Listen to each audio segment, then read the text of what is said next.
When I went to meet Luis, I happened to come across a post on a social networking site. My daily life with my med student crush. The ambiguous chat screenshots hooked lots of gossip-loving followers, until I scrolled to the latest post, just 2 minutes ago. The blogger and her crush were wearing white coats, smiling at each other with perfect chemistry. The comment section went crazy with sweetness. If this doesn't count as love, then what does? Hurry up and get together. I'll even move a bed in for you too. It's been 2 minutes already. Got your marriage license yet? Married? Kids? Help.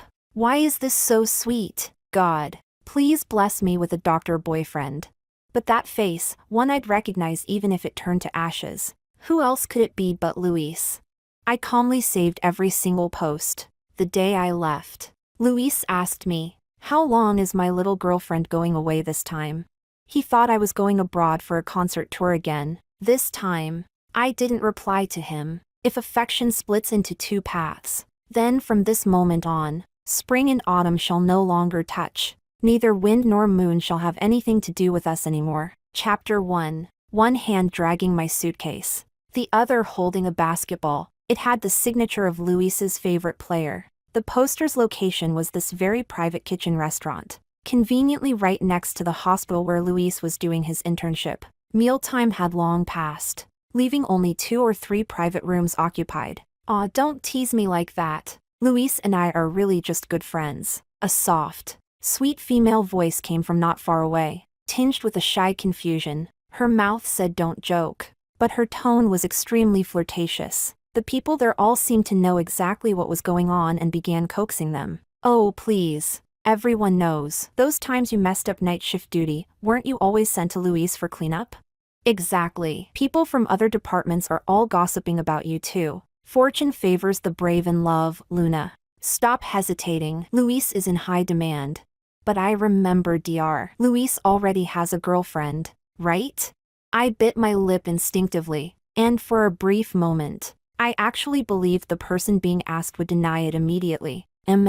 It was Luis's voice, slightly low. He had allergic rhinitis, and it always acted up when the seasons changed. So every time I finished an overseas tour, the first thing I did was go find medicine for his allergies. Hearing him confirm it, I subconsciously let out a breath of relief. Maybe I really was overthinking. Maybe it was just her one-sided wishful thinking. The private room suddenly fell silent. "No way, so you and Luna really have no chance?" "My girlfriend and I have been together for almost 7 years. We're already used to each other. Once I settle down here, we'll get married." Luis continued with a laugh. "Our Luna is a good girl. I'm not good enough for her. 2 people should be together because they like each other. Since when does habit count as love? You don't like me at all? Not even a little? What if I had met you first?" Her voice trembled with a sob, full of grievance and unwillingness. After what felt like a century, I finally heard Luis's familiar voice. "Maybe, but sadly, there is no what if." Maybe, but sadly, there is no what if. I stood outside the door, wanting to cry, but unable to shed a tear, wanting to laugh at how ridiculous it all was, but unable to laugh. Every word Luis said felt like a slap across my face, leaving me speechless. We'd been together almost 7 years. From the best years of 18 until now, we had stepped on every fallen leaf of the medical campus, smelled every breath of osmanthus in the music academy. We had met each other's parents, and even picked out our future home. He once held me under a sky full of fireworks and cried, whispering again and again into my ear, studying medicine was boring and grueling, and I was the only faith that kept him going all these years. But when did this relationship become such a burden to him? When did it become something that made him say, "Sadly, there is no what if"? I didn't know whether I should walk in and confront him, or break up with him immediately, and I couldn't understand why. Why would the boy who, 7 years ago, chose medicine on impulse just because I once said, "I think having a doctor boyfriend sounds nice," be someone who could care for another girl so thoroughly, even while comforting me every single day? Chapter 2. It rarely snows in City C. I walked aimlessly along the roadside, seeing nothing but rows of red taillights. The main road that had been clear when I came, why was it suddenly packed with cars? Just like how everything in life had seemed to move smoothly and happily toward the future. Why was it that, in the blink of an eye, we suddenly couldn't move forward anymore? I still remember a day back in senior year of high school. I was biting my pen, staring blankly at a desk full of practice questions. The faint sound of the youth group's music drifted from the radio, making the whole building restless. Luis, who sat behind me, suddenly tapped my shoulder. April, date me. I turned around, completely confused. What? He stared at me nervously, speaking each word with care. I want to date you. I've wanted to for a long time. I looked at him in disbelief. So this is what it feels like when the person who once secretly liked you finally confesses. 1,000 lights turning on all at once, fireworks exploding in your mind, falling into his eyes and turning into a sky full of stars. The voice in the broadcast grew louder. I once poured my youth into her, plucked midsummer from my fingertips. Follow your heart wherever it leads. I could still remember the seriousness, the determination in Luis's eyes as he looked at me. Everyone had already run out of the classroom, leaving only the two of us behind. I nodded stiffly, then shook my head. I like the idea of having a doctor boyfriend. Then I'll take the exam. I can definitely get in. He excitedly pulled out the newly released mock exam ranking. Good enough for top universities. April, you're not allowed to lie to me, okay? I looked at his satisfied smile and turned back around, stiff as wood. My heart was pounding so hard it felt like it would jump out of my chest. Thump, thump, thump, thump. At 18, Luis gave up computer science for April and chose medicine. At 18, Luis said April would be the only factor in every decision he ever made. At 18, Luis prayed at every temple known to be effective in City C, begging the gods to let his confession succeed. But the fiery sincerity of 18, placed in 25, seemed to count for nothing now. Chapter 3. I sat in Luis's room. For the first time, I picked up his iPad and opened his WeChat. I was still pinned at the top as his little girlfriend. Our last chat was still from the afternoon. Tomorrow I'll try to ask my boss for leave so I can personally pick up my little girlfriend. But actually, my flight was today. I had planned to arrive early in City C to surprise Luis. Who knew it would be a surprise with no joy? I tapped on Luna's profile picture, scrolled up casually. It turned out their chat history had never been deleted either. It had lasted exactly 6 months as of today. They talked almost every single day. I heard Dr. Luis skipped breakfast today, so I brought some extra snacks for you. Reporting to Dr. Luis, today's takeout arrived way too fast. This place must be terrible pre-made food. I helped our Dr. Luis avoid the disaster. Brought coffee for Dr. Luis. You're the free extra cup from the buy one get one deal. Thank goodness you were there last night, Dr. Luis. Otherwise I wouldn't have known what to do. Let me treat you to dinner after work today. Luna must remember to bring nut snacks for Dr. Luis every day. Don't starve my caring and responsible doctor. So Dr. Luis's girlfriend is an art major. No wonder she dresses so well. Unlike me, can't even tell foundation from primer. I'm so dumb.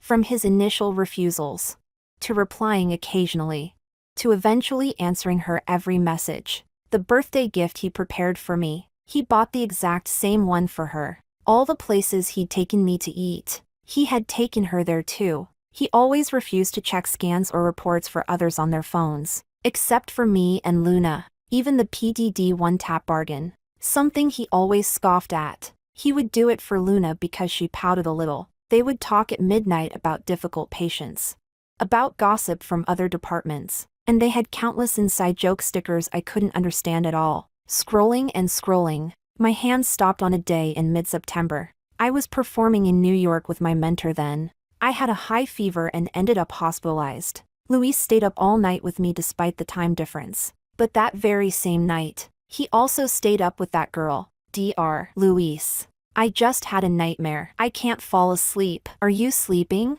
He replied. No, I'm keeping my girlfriend company. Silence on her side. Then, don't be mad if you really can't sleep.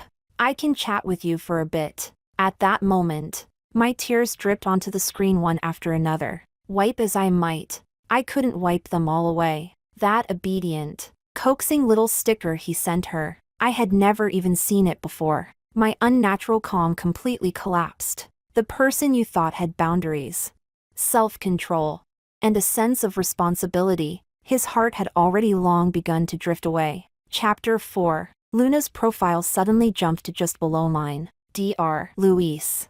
I feel a little dizzy. Can you come down and keep me company? Luis. If you don't like me, then why did you bother getting close to me? I'm great too. I only lost because I met you a step later than she did. Luis. You're the first person Luna has ever chased. I like you. I really like you.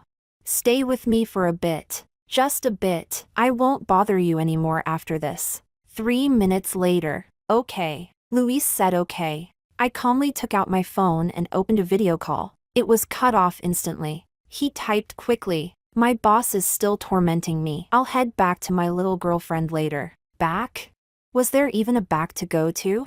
I lifted my head wearily and wiped away the tears that had long gone cold on my face. Maybe he noticed I wasn't replying like usual. He sent me another message. My boss agreed to the leave tomorrow. Wait obediently for me at the airport. Even if the hospital director shows up, I'm still going to spend time with my little girlfriend. I laughed, put my phone down, and began packing, carefully, one item at a time. The clock slowly pointed to 10 o'clock. 2 hours could pass so fast. I stood at the door with my suitcase in hand and sent Luis one last message. My plans changed. I can't come back. The road between you and me ends here. Luis replied quickly. Where is my little girlfriend going on tour this time? How long will you be away? I miss you so much. I tugged at the corner of my lips, but didn't reply again. If he were smarter, if he had hidden this betrayal better, maybe I would have kept loving him, living in the beautiful illusion I adored. But he failed to hide it, and I would never tolerate it. So even the most well-matched pair, even the most breathtaking beginning, cannot escape the reality of a tragic ending. If affection splits into two paths, then from now on, spring and autumn shall no longer touch. Neither wind nor moon shall have anything to do with us anymore. Chapter 5. Dragging my suitcase behind me, I stood at Julia's door. She was my college roommate, the one who had sworn she would be my first bridesmaid when Luis and I got married. Back then, Luis was terrified someone would steal me away, so he arranged my roommates early on. Strategist Clara, Chief Advisor Julia, Pursuit Artillery Alicia. Once I win over those three, my little girlfriend won't be able to escape. Maybe the winter in City C was just too cold. Cold enough to turn my eyes red, my nose red. Julia froze for a moment when she saw me, opened her mouth, but didn't say anything. After washing up, I stood on the balcony wrapped in a thick coat. I stood there so long that my face felt completely numb from the cold. When I wiped my face, I suddenly realized, why was I crying again?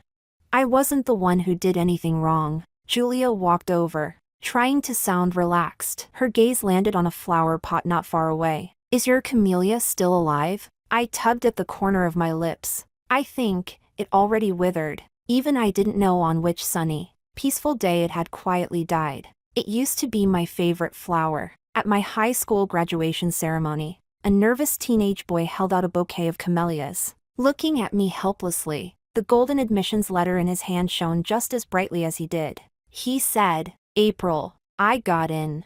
After a moment of silence, Julia spoke again. Once you decide something, that's it. I won't try to persuade you. Persuade?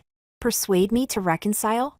But once people have a crack between them, they really can't get close again. A broken rope, no matter how you tie it, will always have a knot. Maybe some people can make up, but no one can pretend nothing ever happened. Reconciling is easy. Going back to how things were is hard. I don't want to wait until every bit of hope in me is exhausted before I finally say goodbye. That would be too humiliating for me. Our long talk last night didn't blow me over, but it did blow Julia over. We rushed her to the hospital, and after a long wait, finally got her into the infusion room. Stop rushing me. Can't you see we're all busy?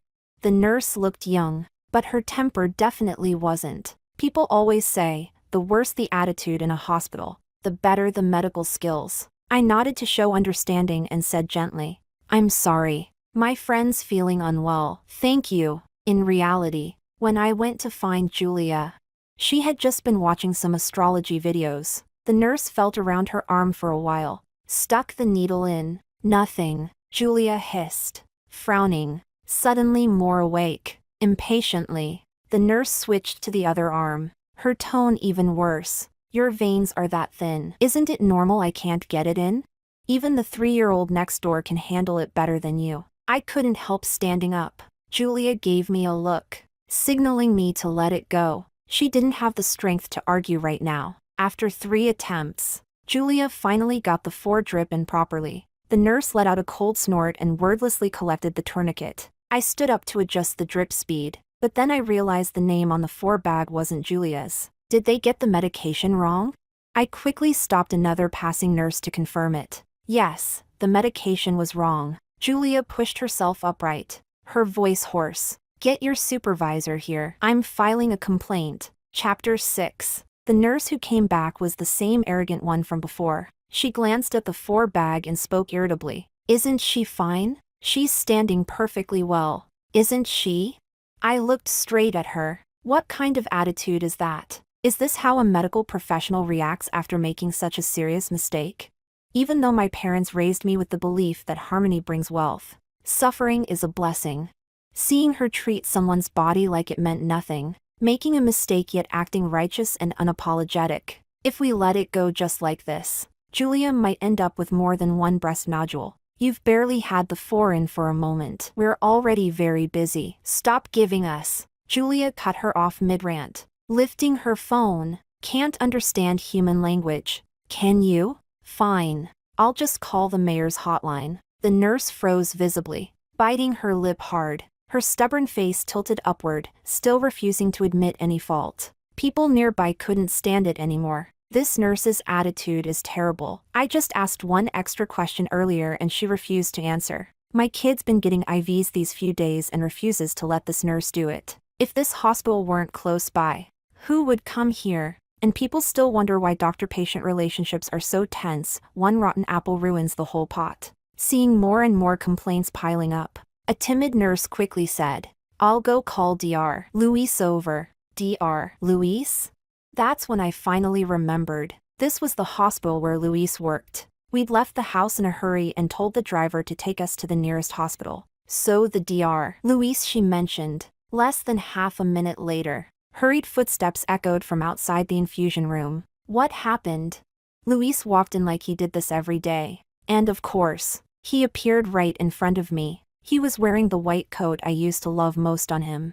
Standing tall and relaxed like a breeze through the mountains, even surrounded by chaos, he maintained his calm, detached demeanor. But the moment he saw me, his steps faltered. April. Dr. Luis. I think I'm in trouble again. These 2 sisters insist on filing a complaint. The nurse looked utterly wronged, her voice trembling as if she were the victim here. Even without my glasses, even without seeing her name tag, I now knew exactly who this nurse was. Julia, still furious, snapped without hesitation. Girl, you poked me 4 times and still hung the wrong 4. Yet you're the one feeling wronged? Do I need to collapse on the floor before I'm allowed to make a sound? Luis frowned slightly and turned toward Julia. Are you feeling unwell anywhere right now? I tugged at the corner of my lips, genuinely curious. So tell us, does your hospital define a medical error as hanging the wrong 4? Or does it only count after the patient is harmed? Why don't you enlighten us? Dr. Luis, what counts as feeling unwell? Does emotional distress count? Luna grew anxious, pointing at Julia. Her voice is louder than mine. How could she possibly have any issues? I let out a cold laugh, completely merciless. And who are you to decide whether she has an issue or not? Luis frowned, silent for a moment, then turned to me. Let's run some tests for Julia first, to see if her body has suffered any harm. Then he looked at Luna. You should step outside. I need to apologize to the patient. Chapter 7. He said he was apologizing on her behalf. But up to this very moment, when Luis still believed I was his girlfriend, who was she to him? And who was he to me? My boyfriend was apologizing to me, on behalf of another girl. How absurd. Luna sniffled and pushed the door open to leave. Luis walked closer and tried to pull me toward him, but I blocked his hand with mine. He stared at my hand for a moment, then asked cautiously, "Didn't you say you still had performances? Why did you suddenly come back?" I looked at him calmly. The smell of disinfectant in the hospital was so strong it stung my nose. He was still the same person standing in front of me. And just yesterday, we still had so many hopes, plans, and futures we wanted to give each other, to give this relationship. So why was it that overnight, everything suddenly became unnecessary? Luis refused to mention what had just happened, acting exactly like he always did. As long as I was there, he behaved as though his whole world consisted only of me. April must be tired, right? I'll be off shift soon. I tilted my head slightly, feigning confusion. Besides diagnosing and doing surgeries, do doctors here also have to personally handle nurses' complaints? He paused for a few seconds, hesitating. New staff make mistakes easily, just like your first performance on stage. The worst outcome of my performance mistakes is ticket refunds. Her mistakes could cost someone their life. Luis, you're a doctor, this is your field. Do you really understand it less than I do? Luis fell silent. He had always been someone with perfect logic. How could he give an excuse that made absolutely no sense? There are too many people here and it's chaotic. I'll talk to you when we get back. I couldn't stop myself from sighing. Is it the room that's chaotic, or your heart?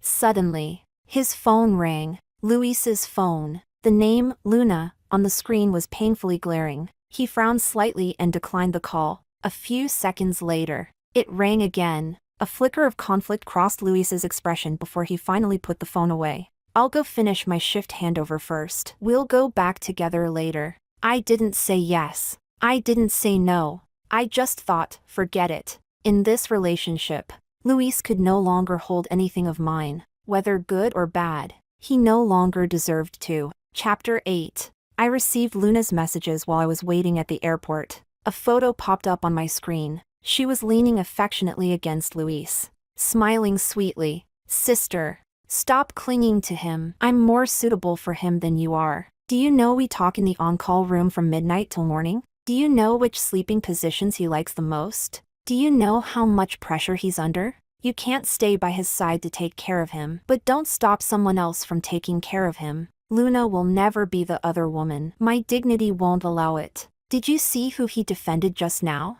One call from me and he came running. Let him go early, otherwise everyone ends up miserable." A wave of absurd amusement washed over me. I took screenshots, opened the social platform, and posted them right under her chasing my crush thread. If you like stealing someone else's boyfriend so much, then take him. The trending list exploded instantly. Luna knew I was an art student, but she didn't know I was an art student with millions of fans across the world. Wasn't she eager for fame? Then I'd help her. And really, who gets blatantly cheated on and still swallows the humiliation? The screenshots weren't even online for 5 minutes before my phone started vibrating nonstop. What are you doing? Are you crazy? I was joking. You can't try to destroy me just because you can't have him. I was wrong. Can we talk? I'm begging you. You vicious woman. Dr. Luis would never like someone like you.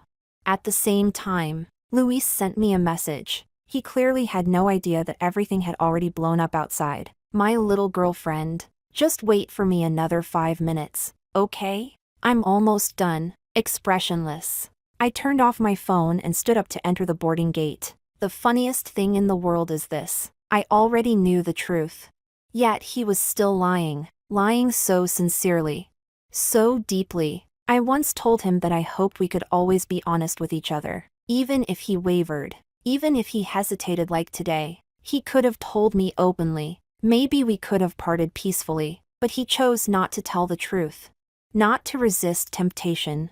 Not to value what he had. A fly in a bowl isn't disgusting. What's disgusting is seeing it fall in with my own eyes. The plane glided along the runway, heading toward its route. Sunlight filtered through the window, scattering softly across my body. I remembered the last trip after our college graduation. The weather was just as beautiful. Luis and I were seated next to each other. Suddenly, my shoulder grew heavy. He had stayed up several nights in a row just to take a few days off. And he whispered in my ear, If you keep longing, the universe will answer. The Bodhisattva didn't lie to me. April is mine. April will always be Luis's. Back then, I wore my earphones, pretending I didn't hear him, but the smile I couldn't suppress at the corner of my lips betrayed me. I liked Luis. I liked him very, very much, but after 3 years, I finally understood. A valley with no echo isn't worth the leap. And a valley with endless echoes isn't worth it either. Luis truly loved me once. He also truly accepted another girl's joy, anger, sorrow, and fear. 7 years of love truly changed, and it was also true that he and I would never reach a clear future together. Fortunately, true or false, it all ended. Chapter 9. Luis finished handing over his shift a little absent-mindedly. In fact, the handover only took a little over 10 minutes, but he spent more than an hour. One of those hours was spent calming Luna down. Because of their respective work schedules over the past few years, he and April had always been seeing each other very little and being apart a lot, and Luna had always been by his side, showing concern, finding every possible excuse and reason to take care of him. Her feelings for him were passionate and frank, leaving him unsure how to reject her. April treated him well too, but simply because she wasn't around. No matter how considerate she was, some details would inevitably be overlooked. But he had never accepted Luna, and he had already told her he had someone he was going to marry, so he hadn't cheated. He just didn't understand why. When he saw April today, he actually felt a bit guilty, like someone doing something wrong. He clearly hadn't done anything inappropriate. He had only maintained basic boundaries and comforted a colleague. Dr. Luis, are you really going to draw a clear line with me? Luna pitifully pinched the hem of his white coat. Her doe-like eyes red all over. Luis let out a soft sigh. Luna, the person you just saw was my girlfriend. I've told you before, I have a girlfriend. We're getting married soon. I don't want her to misunderstand. And I don't want her to be unhappy. Aren't you afraid of me being unhappy? Luna questioned him instinctively, but then, realizing she had no position and no right at all, she cried even harder. I just like you. That's all. I just want to be good to you. I don't need anything in return. Luis, don't push me away, okay? Luis glanced at his phone, still no message from April. He thought of April's expression just now, silently assuming she must be angry. I'm sorry. This time Luis didn't hesitate. He pulled his coat out of her hands forcefully. Luna covered her face, tears falling uncontrollably. She couldn't understand, what exactly was she lacking compared to April? She clearly had every advantage, being close by, being attentive. She only came a little late into the picture. But so what? Isn't it true that the longer couples stay together, the less novelty there is? They'd been together 7 years. They should have long grown tired of each other. She bit her lip and called out to Luis, who was about to leave. Luis, can you hug me? Just once, as the last wish for everything I've done for you. Luis's hand rested on the doorknob, frozen for a long time. That picture of them hugging was now vividly displayed on April's phone. Dr. Luis, your heart is beating so fast. You feel something for me. Luis gently pushed her away. Luna, this ends here. Chapter 10. When Luis arrived at the infusion room, he found that April and Julia were already gone. He called April, her phone was off. Then he called Julia. We split up when we left. She should have gone back already. Luis subconsciously let out a breath. Going back was good. He thought she might be angry. He drove off to buy April's favorite cake, then lined up to get roasted poultry. She always craved that whenever she came back. But when he opened the door at home, he suddenly stopped in his tracks. The room that had always been full seemed to have an enormous empty space now. The little castle they had built together was gone. The doll pillows April had given him on the sofa were gone. The photos on the wall, both their photos together and the ones of her alone, were gone. Even the camellia on the windowsill was gone. April? He clearly knew no one would answer, but he still couldn't give up and tried calling out once. The hallway's sound-activated lights flickered on and off, making Luis's expression look even worse. His hands trembled as he opened the familiar number. Calling more than a dozen times, still turned off. Julia, where do you think April went? Went back. Obviously. Back where? Say it clearly. Luis's voice suddenly grew heavier, all his composure collapsing in that instant. There was a 3-second pause on the other end. Then Julia laughed lightly. Of course she went back to the United States. She has so many performances waiting for her. Luis asked instinctively. Why didn't you tell me earlier? Earlier? If you had finished your shift earlier and come to the infusion room, wouldn't you have heard her say it herself? If you had come find me earlier to ask, wouldn't you already know? Our beloved Dr. Luis, you're the one who dragged this out until now. Luis didn't know how he ended the call, but deep down, an overwhelming despair was rising. He and April seemed to be over. Completely over. Chapter 11. When Luis received Luna's call, he had just managed to take 4 days off. It was almost like he was betting everything he had. Dr. Luis, what are we going to do? April is trying to ruin both of us. I don't really matter. But you, after more than 10 years of hard study, being Professor Zhang's most valued student, your hard work can't go to waste. Luis opened the post she sent him. The comments were filled with endless criticism and curses, already tens of thousands of them. A casual search showed Luna's face everywhere next to the word homewrecker. And Luis, who had never shown his face online, remained beautifully hidden, but anyone who knew him would definitely recognize him. So he wouldn't stay hidden for long. Right now, though, Luis didn't care about any of that. He only saw the top comment. It was a screenshot of a conversation. The commenter's ID was Pipa. The hand that usually held a scalpel suddenly trembled uncontrollably. He was the one who had helped April come up with that ID. She knew? She knew everything. She was April, someone who couldn't tolerate even a grain of sand in her eyes. Dr. Luis? Hearing no response, Luna called out again. What do you want me to do?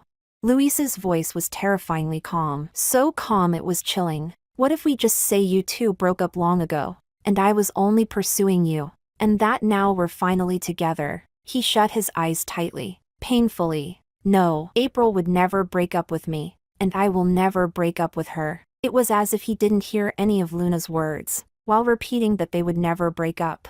He lowered the phone. Right before the call disconnected, Luna was still screaming hysterically on the other end. You're going to ruin both of us.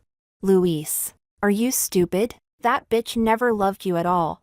Chapter 12. There was still 1 week before the performance. My teacher was surprised to see me back so soon. But after a few questions, she understood everything instantly. She gently stroked the pipa, and within the quiet night, only lingering notes drifted in the air. When the piece ended, she slowly spoke. In this lifetime, people may suffer many hardships, and love is one of them. But how could a mere passing breeze cause a flood? Seasons circle endlessly. Those meant to meet will meet again. You need not regret this. Instead, learn to look forward. Look ahead. Don't rot in the past or in your dreams. I nodded. Others pointing it out is never as powerful as realizing it yourself. Just before my teacher came to find me, Luna had posted an update, a statement claiming she was not a homewrecker. Between the lines, she implied that Luis and I had fallen out long ago and broken up early. Luis didn't step forward to deny it in order to defend me, nor did he admit it in order to defend Luna. That was the clearest answer of all. During rehearsal, my senior sister glanced at me with a bit of surprise. April's technique used to be very recognizable, but your emotions seems to have shifted in these last few pieces. Of course, damn men always end up affecting the speed of our plucking. Exactly. The line of people wanting a chance with our junior sister stretches all the way to France. We'll filter them one by one for you. My senior sister rubbed my head affectionately. April, if the Arctic Ocean and the Nile can merge in the mist, how could the right people not find their way to each other? Holding the pipa, my nose suddenly stung. Time to turn the page. April, even if summer cicadas fade into autumn leaves, you must look forward to next summer. Chapter 13. When Luis appeared in front of me, I wasn't surprised. The time and venue of the performance could be easily searched. There was no need, and no way, to hide it from him. He wasn't wearing much. Standing straight under a plane tree not far away, snow fell onto his shoulders, forming a thin layer of white. The air was stagnant, silent for a long time. I walked straight past him and headed toward the building. Wait. Luis's voice was low, each syllable hitting my heart heavily. He said. April. I'm sorry. I stopped and turned around. He slowly walked toward me, the look in his eyes exceptionally earnest and full of emotion. I've been rejecting her all this time. I never crossed the line in that relationship. Please believe me. I turned fully to face him, somehow finding it all a little laughable. Then why are you apologizing? If you really think you did nothing wrong, why are you apologizing now? His expression showed panic, as though he had never even considered these questions himself. No, it's not like that. It's not what you're thinking. I was only helping her as a colleague. What kind of colleague relationship makes you prioritize her need to share things and confide in you over your own girlfriend? When Luna panicked because a patient was bleeding and dragged you from home to the hospital in the middle of the night, did you ever think about the fact that she is a professionally trained nurse who has gone through 4 years of systematic clinical instruction? Was there no other doctor in the hospital during her shift? Why did every little thing require your help? If all that is colleague goodwill, then what about after work? When her dog got sick at home, why was it you she called to take it to the pet hospital?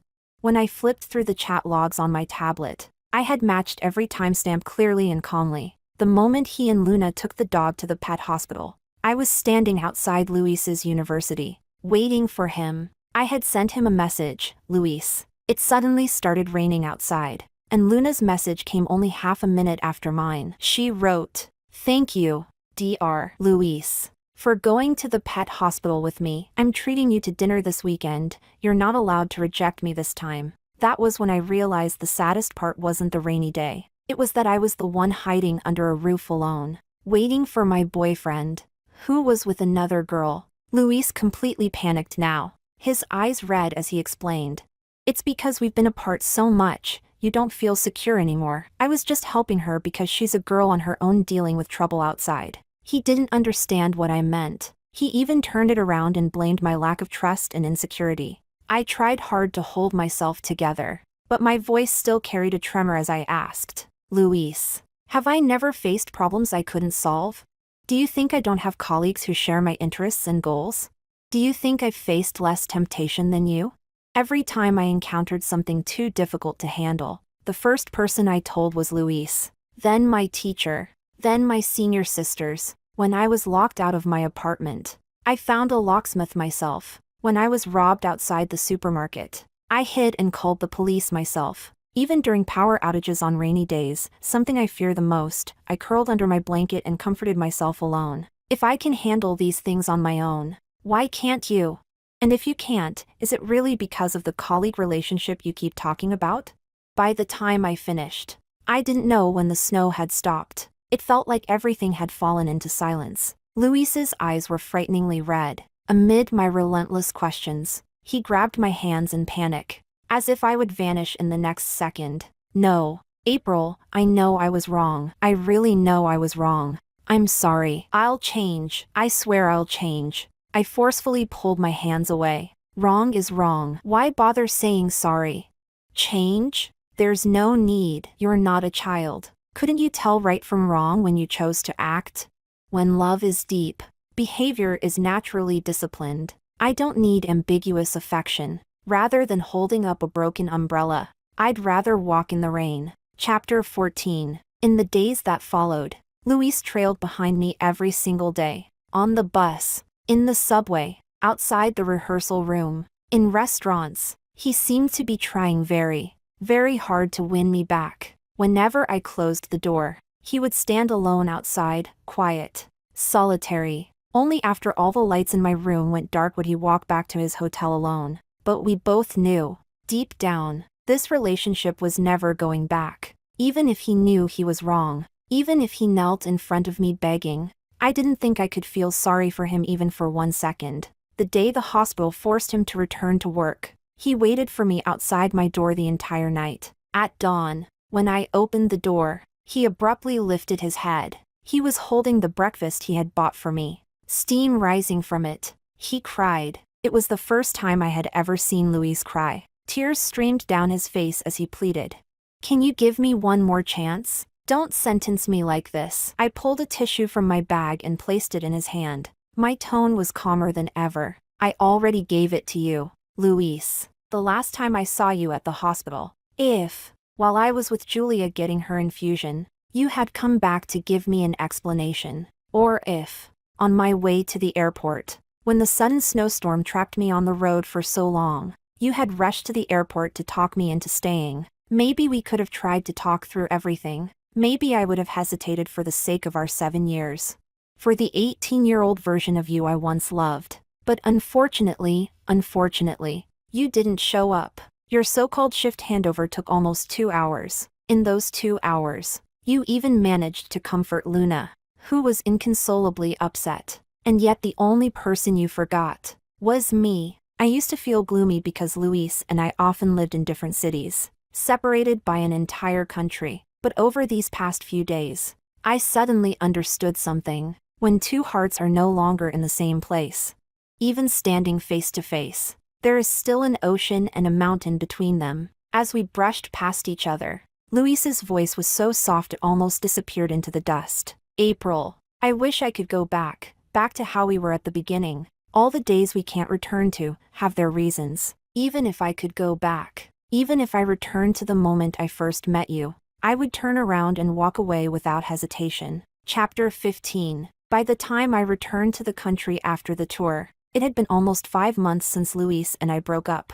I went to the hospital to visit a sick friend and happened to run into him. His expression was blank, and all the light had drained from him. The once spirited, confident boy had finally dimmed completely, or perhaps the light he had was only ever bright because I liked him. He walked toward me, suddenly looking awkward and unsure of what to do. I watched every single one of your performances. I nodded. Thank you, Anne.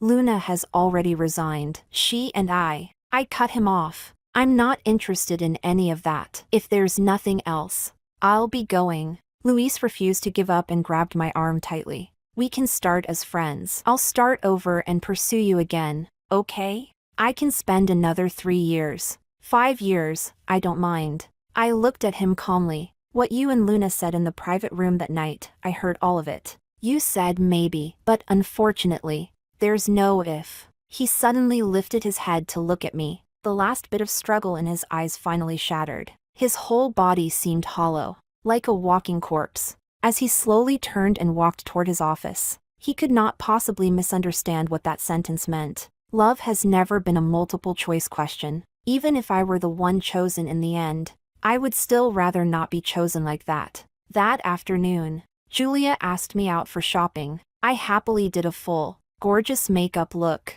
put on a pair of small heels, and headed out. Seeing how well I seemed to be doing, Julia talked even more than usual. That scumbag just had to mess everything up like this. And now look, his love life and his career both collapsed. I heard that ever since the breakup, Luis had been in terrible condition. Many clinical mistakes.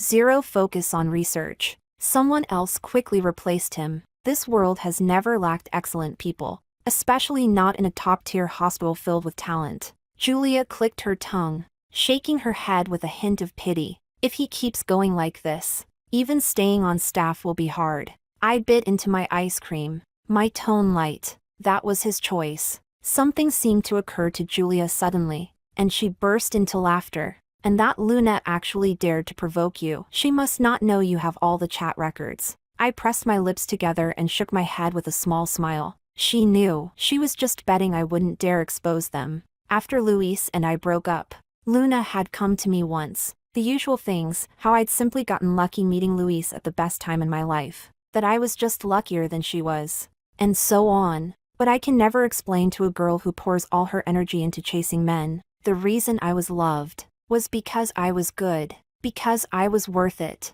with or without Luis. I am still me. When I'm supposed to shine, I shine. When I'm supposed to be loved, I will still be loved. Maybe my lack of reaction made her anxious. The brave get to enjoy love first, Luna. Stop hesitating. Luis is really popular.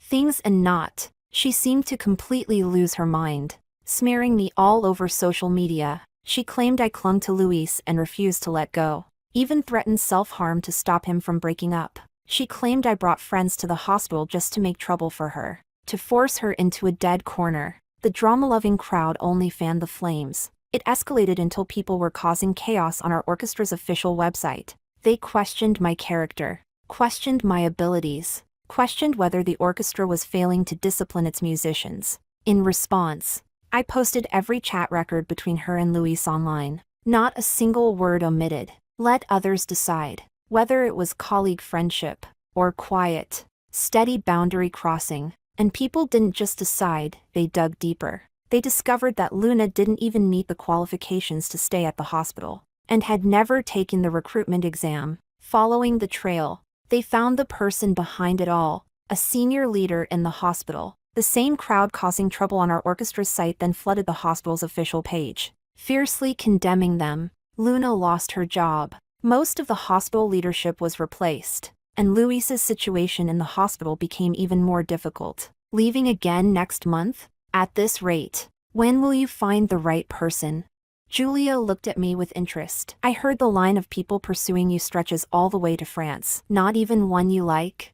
I smiled brightly. I prefer putting aside romantic entanglements and dedicating myself to sharing our country's beautiful traditional culture. Marriage and love have never been necessities for me. If they come, they come. If they don't, I won't force it or settle. Things should not be bound by other things. Rather than being each other's entire world, I'd rather become a universe on my own.